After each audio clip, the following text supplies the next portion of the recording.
In the previous lesson, we've discussed that there are many different bits and pieces that make up a container. C-groups, user namespaces, process namespaces, various security mechanisms like SC Linux and Linux capabilities, and so on. To avoid people manually binding all of these things together, some smart folks came up with the concept of a container runtime. Container runtime is basically a tool that starts and runs your containers.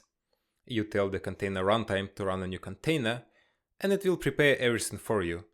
It will create the namespaces, C-groups, and other isolation mechanisms, and it will start the process with all of the isolation layers around it. Because the container process is fully isolated from the host where it runs, it needs the complete file system with all the binaries, libraries, config files, and whatnot to be able to run successfully. Providing this file system is not exactly the job of the container runtime. You need a different set of tools for that.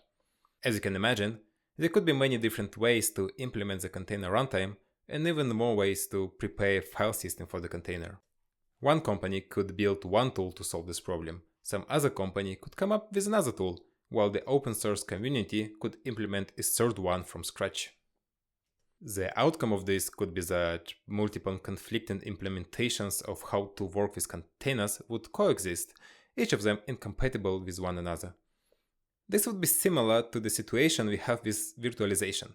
If you look around, you won't find many widely adopted open standards for virtualization.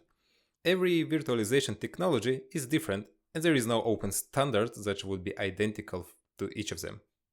On the other hand, look at the modern web technologies.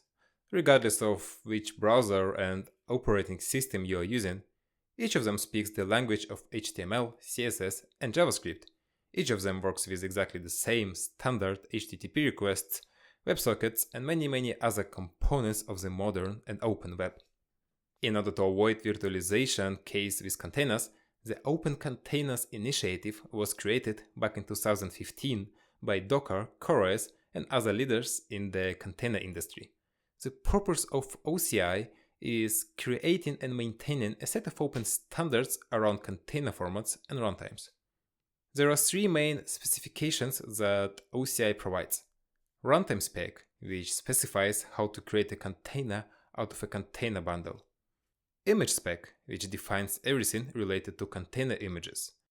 And Distribution Spec, which defines an API protocol for the distribution of content.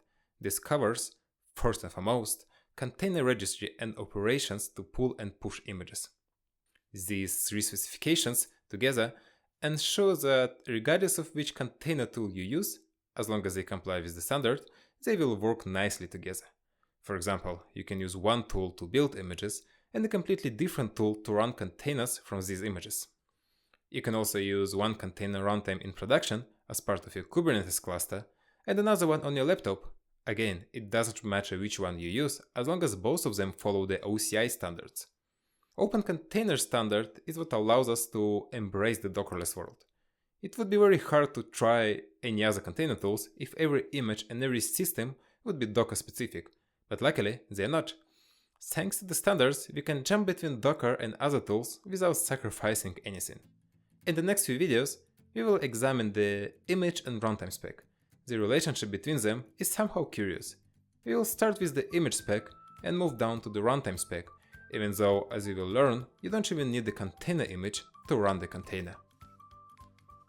If you or your company are interested in OpenShift or Kubernetes consulting and training, you can contact us via the email address provided in the description below. Don't forget to subscribe to our channel and press the like button. Thanks for watching!